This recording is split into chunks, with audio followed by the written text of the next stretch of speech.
السلام يماكي مديا تخطاتلتي كميل لهم أنا دحاني እግዚአብሔር ይመስገን ንስኻትኩም እውን ኣብዘዝ ዘለኹም ሰላም ክትኾኑ ትምኒተዩ እሞና ይማኪ ሚድያ ተኸታተልቲ ንሎሚ ሕፅር ዝበለትን ኣዝያ መሳጢትን ኣመና መምሐሪትን ዝበልኩ ዛንታ ናባኹም ሂዝያ ቀሪበ ኣለኹ ነዛ ዛንታ ቅድሚ ምቕራበይ ነዛ ዛንታ ክሳብ መወዳእታ ብምክትታል ነዛ በዓልቲ ዛንታና ሓሳብ ርኢትኩም ኣብ ናይ ኮመንት መፅሓፍ ቦታ ግደፉላ ናፍቲ ዛንታ ከብለኩም ሰናይ ምክትታል ስመይ ዮርዳኖስ ይበሃል በዓል ቤተይ ድማ ቢንያም ይበሃል ምስ ቢንያም ድሕሪ ነዊሕ ዓመታት ናይ ፍቕሪ ፃንሒት ክንርኦ ከም ዘለና ነጊረዮ ስግኣት ዝተመልኦ ሓሳበይ ተቐቢሉ እሺ ኢሉኒ እቲ ዘስግኦ ብግዚኡ ኣብቲ ግዜ ንሱ ስራሕ ስለ ዘይነበሮ መነባብሮና ስለ ዘሰከፎ ነይሩ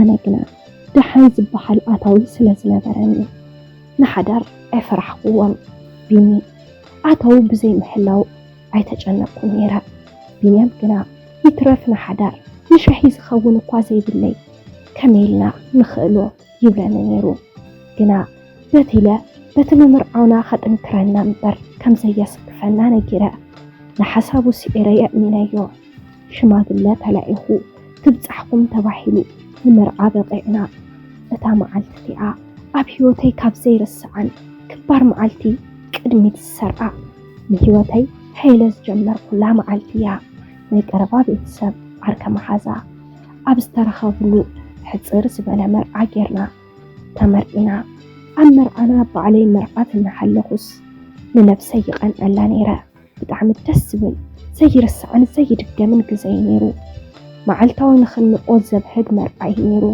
ክድረፍ ቤተሰብ ዓርከ መሓዛ ክፃወቱ እነይላ ሓትነይላ ትመለስኩም ወዲ ሓዚላ ተባሂልና ተመሪቕና ነርና ምስ በዓል ቤተይ ንነዊሕ እዋን ስለ ንፋለጥ ንብፍቕሪ እውን 9 ዓመታት ጌርና ስለ ዝነበርና ካብ መጠን ንላዕሊ ኣብ መንጎና ግልፅነት ስለ ዝነበረ ክሓብኦ ወይ ክሓብአኒ ፍጹም ዘይሕሰብ ነገር እዩ ቢነይ ተፈታኡ ባህሪ ዘለዎ ትሑት ትዕግስተኛ ንሰባት ኣዝዩ ዝሓሊ ሩሕ ፈቃሪ እዩ ኣነ ካብኡ ሕይል ዝበልኩ እየ ቅንኢ ድዩ እንታዩ እንደኢ ትዕግስቲ ዝበሃል ግና ኣይፈጠረለይን ንሕማቕን ፅቡቕን ኣብ ቀረባ እየ ቁሩብ ድርቅና ኣለኒ ብምሕዝነት ዝፀናሕናሉ ግዜ ነዊሕ ስለ ዝነበረ መቕርብና ኣብ ዝሕቖም ብፍቕርና ይቐንዑ ነይሮም ኣብዚ ግዜ ዝኸ ኣፍቂርካ ክትፍቀር ከቢድ ስለ ዝኾነ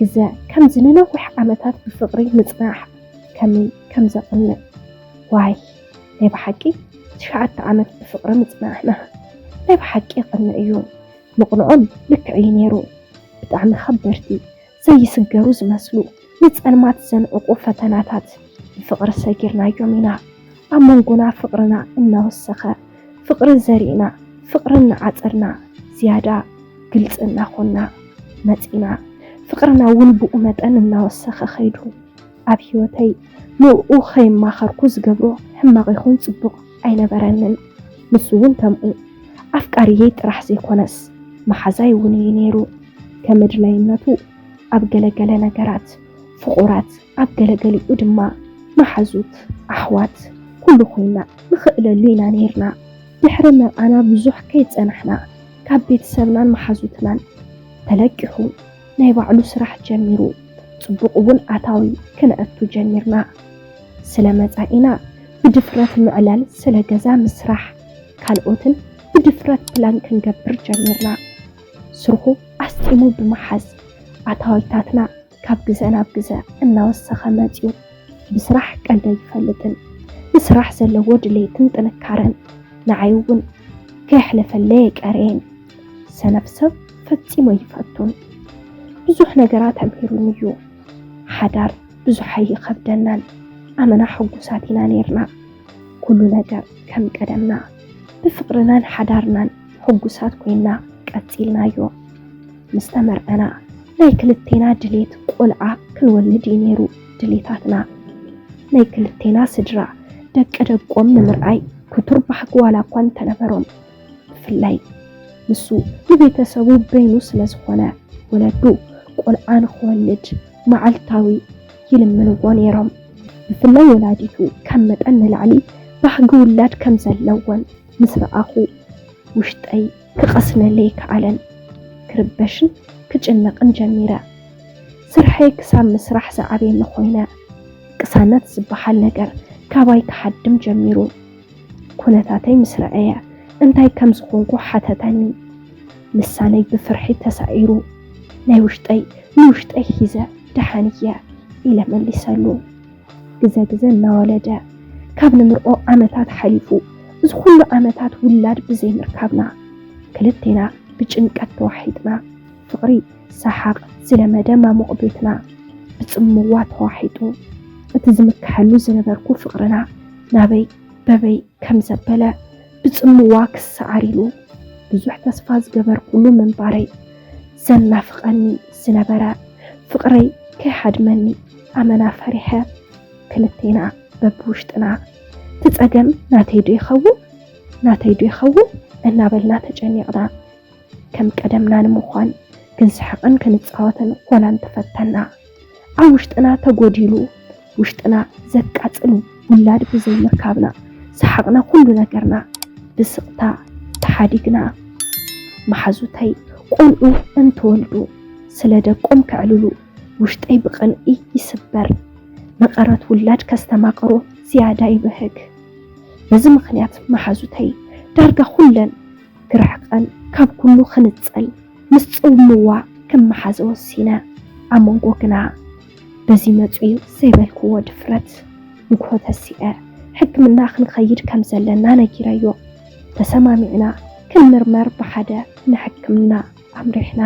ብውሽጠይ ዝርበሾ ዝነበርኩ ግና ልበይ ክትወፅእ ኢላ ካብ ዝፈራሕኽዎ ይወፃኹን እቲ ፀገም ናተይ ኮይኑ ፀኒሑ።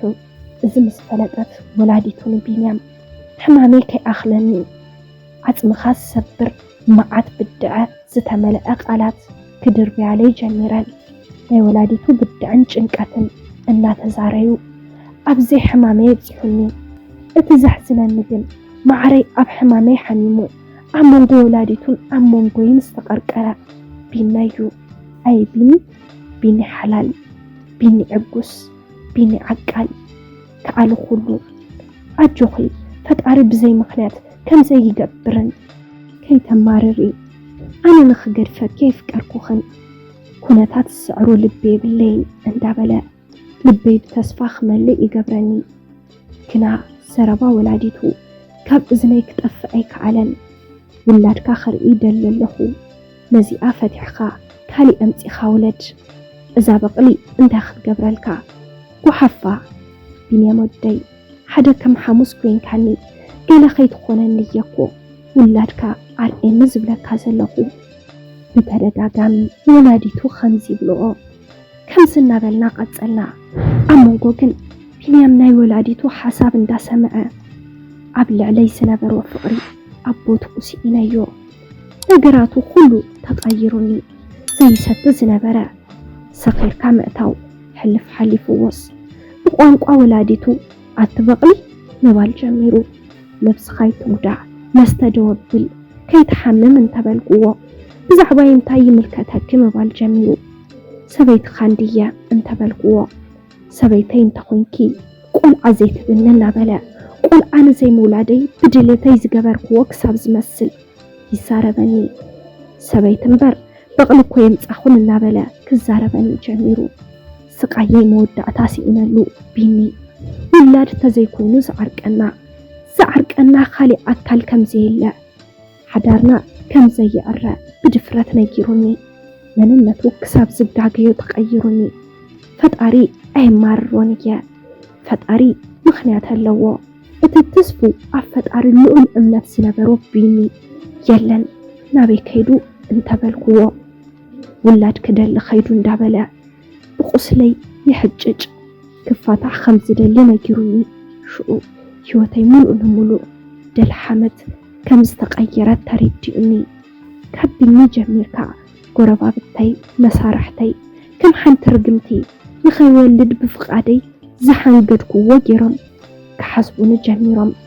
ንነብሰይ ዘይወሓጥ ዕረው ሒጠ ዝወረደኒ عمين إلى تقبل أأمن يانيرا جنا قدي فقرين حدارين جن أنت خجبرت مخروني أنا نبيني كابل بيزا فكرو كاب كالي يخولج كفات حدو أنت هيت مخروني سلام نايماكي مديات خطاتلتي نلومي حزالكم قريبا زنبركو زانتا نزي مسل نيرو نزي زانتا انت دعفتكم هو أبناي كومنت مصحف بوتا حساب ريبكم قدفلنا أبزي چانل حزنالكم نقرب سلنا زانتاتات ناب كل سبي بتصح سلسيلة نزانتا لايك بمقبار ناب كل سب نخبتصح قبروا نزي چانل حدش تحرد حالهم سابسكرايب بمقبار نتانا يدول ملكت بمنكا ناي چانالنا ناي وطرود خطاتلتنا كتخونون اللابو قصالي بخالي سانتا بخالي مدب بخالي حساب كسام راخب كسام ودأتا مسانا سلت صنحكم كابل بندا مسكنا نسخن في الليكم سسنايو